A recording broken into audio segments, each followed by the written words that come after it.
कि मुझे लगता है कि पूरे के पूरे एंटायर स्टेट में बिल्डिंग प्लानिंग अप्रूवल सिस्टम पूरे देश में सबसे ज़्यादा इवॉल्व सिस्टम है, जो कि झारखंड में आज के डेट में यूज़ हो रहा है। और अनुभव के साथ नए जोश के साथ जो नई टीम बनी है, मैं समझता हूँ कि ग्राहकों के साथ डेवलपर्स की जो पुरानी जो संवादहीनता की जो समस्याएं थी, उन समस्याओं का समाधान होगा।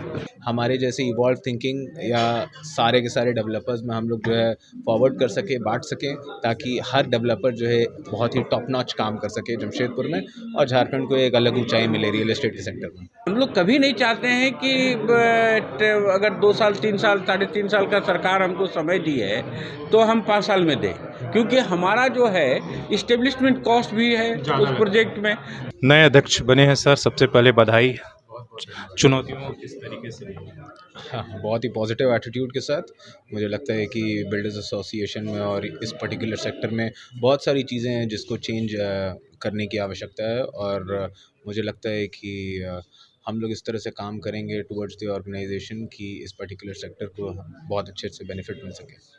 लगता है कि आप जिसे लोग बता रहे थे बेहतर कार्य करते हैं, सरकार के सबसे ज़्यादा रोजगार देते हैं, रजिस्ट्री देते हैं, सब कुछ देते हैं, लेकिन उस तरह का सपोर्ट नहीं मिल पा रहा है, या सबसे ज़्यादा दोषी अगर ये मैंने बताओ, वो मैंने बिल्डर्स ही कहाँ है? मैंने पहले भी मेंशन किया कि मुझे लगता है कि पूरे के पूरे एंटायर स्टेट में बिल्डिंग प्लानिंग अप्रूवल सिस्टम पूरे देश में सबसे ज़्यादा इवॉल्व सिस्टम है, जो कि झारखंड में आज के डेट में यूज़ हो रहा है। मुझे लगता है कि ऐसा सॉफ्टवेयर बनना जो कि पूरे के पूरे एंटायर बाईलॉज को सिर्फ एक क्लिक पे रीड आउट कर ले, और बिल्डिंग प्लान आपका जो है पूरा एंटायर ऑनलाइन ही अप्रूव हो जाए डिजिटल सिग्नेचर के साथ, ये बहुत ही इवॉल्व तरीका है बिल्डिंग प्लान अप्रूव करने का। इसके बाईलॉज में कुछ त्रुटियां हैं जिसको हम लोग सॉल्व करना चाहेंगे हमारे सरकार के इंजीनियर्स के साथ बात करके, बैठ के, मिल करके। और इसके अलावा मुझे लगता है कि जितने भी ऑफिसर्स हमारे म्यूनिसिपैलिटीज़ में या ज़िला परिषद में रहते हैं, वो सारे के सारे ऑफिसर्स इस तरह से हैं कि वो लोग डेवलपमेंट को जो है बढ़ावा दें। इस तरह का माइंडसेट के साथ अगर कोई भी डेवलपर आगे चलेगा, आगे काम करेगा, तो मुझे लगता है कि डेवलपमेंट आएगी। और मैं ये भी सोचूंगा कि हमारे जैसे इवॉल्व थिंकिंग या सारे के सारे डेवलपर्स में हम लोग जो है फॉरवर्ड कर सके, बांट सकें, ताकि हर डेवलपर जो है बहुत ही टॉप नॉच काम कर सके जमशेदपुर में, और झारखंड को एक अलग ऊंचाई मिले रियल एस्टेट के सेक्टर में। Builder association of India Jamshedpur इकाई और आदित्यपुर इकाई की नई टीम का जो गठन हुआ है, नई इकाई के अध्यक्ष के रूप में जमशेदपुर सेंटर से आदरणीय श्री सुंदर सिंह जी और आदित्यपुर इकाई के अध्यक्ष के रूप में आदरणीय श्री रविंद्र कुमार झा जी का चयन हुआ है। और अनुभव के साथ नए जोश के साथ जो नई टीम बनी है, मैं समझता हूँ कि ग्राहकों के साथ डेवलपर्स की जो पुरानी जो संवादहीनता की जो समस्याएं थी, उन समस्याओं का समाधान होगा। जमशेदपुर की हम बात करें, बिसलन आपके लिए बहुत बड़ी समस्या है, और पीछे भी कोर्ट में मामला चल रहा। अभी हाई कोर्ट की टीम आई थी और फिर से 3 दिन के लिए आ रही है, इसी सप्ताह आ रही है। उस पर आप लोगों का क्या स्टैंड है? पीछे आप लोगों ने कहा था कि हम कोर्ट में जाकर इंटरवेनर बनेंगे, तो क्यों अपनी पक्ष रखने में आप लोग पीछे हो जाते हैं और हर बार फिर से वही अभियान देखिए, बिल्डर एसोसिएशन ऑफ इंडिया एक वैसी संस्था के रूप में पंजीकृत है जिसको बहुत सारी चीज़ों को देख करके चलना पड़ता है। जहाँ तक जमशेदपुर की बात है, तो जमशेदपुर इंडस्ट्रियल सिटी के रूप में आपको याद होगा कि पिछले ही कुछ महीनों पहले इसकी अधिसूचना सरकार ने जारी की है। उस अधिसूचना जो सरकार ने जारी की है, उस अधिसूचना में भी कुछ आपत्तियां सरकार के समक्ष लोगों ने दर्ज की हैं। कुछ पीआईएल के मामले भी हाई कोर्ट में दर्ज किए गए हैं।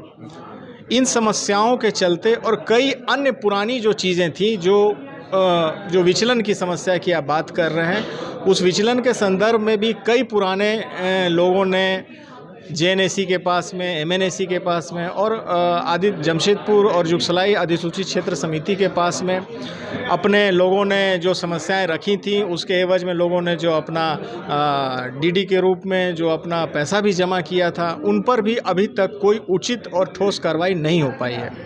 ऐसे में जो हाई कोर्ट ने एक संज्ञान लिया, वह किसी नए मामले का संज्ञान नहीं है, वो पुराना मामला है। और हम उस माननीय उच्च न्यायालय के आदेशों का पूरी तरह से हम उसका स्वागत करते हैं। और जो टीम बनी है और जो टीम आकलन कर रही है, वह आकलन सही दृष्टि में अगर देखा जाए तो वह आने वाले भविष्य के निर्माण की एक मजबूत नींव रखने का काम कर रही है। और हम लोगों ने भी अपने सदस्यों से, खास करके बिल्डर एसोसिएशन के जितने हमारे रियल एस्टेट के मेंबर्स हैं, उन सबसे हम लोगों ने अपील भी की है कि आगे आने वाले दिनों में, वर्षों में किसी भी तरह का कोई भी विचलन आप न करें। रेरा के नियमों का पूर्णतः अनुपालन सुनिश्चित करें। पर्यावरण संबंधी जितनी भी जो आपकी जो स्वीकृत्यादेश हैं, उन नियमों का भी आप अक्षरशः पालन करते हुए ही अपने फ्लैट्स का निर्माण करें और समयबद्ध तरीके से फ्लैट्स को, ग्राहकों को आप उसको सुनिश्चित उसको हैंडओवर करना सुनिश्चित करें ताकि इन समस्याओं का समाधान हो सके।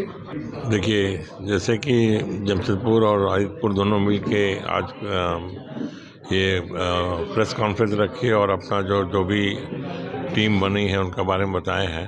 ये चीज़ बहुत अच्छा है कि दो टीम मिलके एक प्रेस वार्ता कंबाइन कर रहा है। ये अच्छा वातावरण में कर रहे हैं।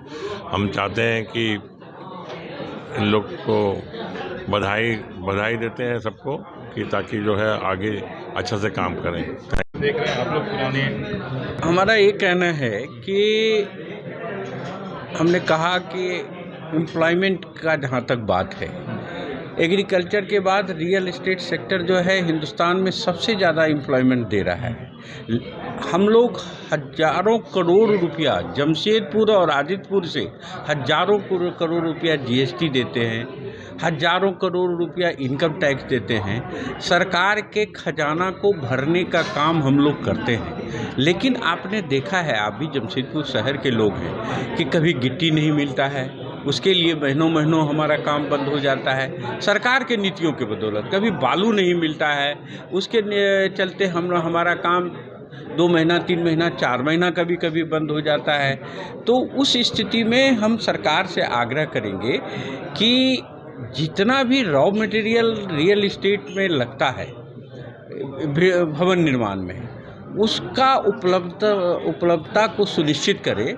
और निश्चित रूप से हम लोग भी चाहते हैं, देखिए होता क्या है कि हम लोग कभी नहीं चाहते हैं कि अगर 2 साल, 3 साल, 3.5 साल का सरकार हमको समय दी है तो हम 5 साल में दें, क्योंकि हमारा जो है इस्टेब्लिशमेंट कॉस्ट भी है उस प्रोजेक्ट में, तो वो ज़्यादा हो जाता है। लेकिन हमारे साथ ये परेशानियां हैं कि रॉ मटेरियल हमको समय पे उपलब्ध नहीं हो पाता है, तो उसको सरकार उपलब्ध करवाए। हम लोग एकदम सरकार के हर नियम कानून को मानने के लिए तैयार है और हम लोग अच्छा से अच्छा काम करके सरकार के खजाना को भरने के लिए तैयार। आप झारखंड बिल्डर एसोसिएशन के अध्यक्ष हैं।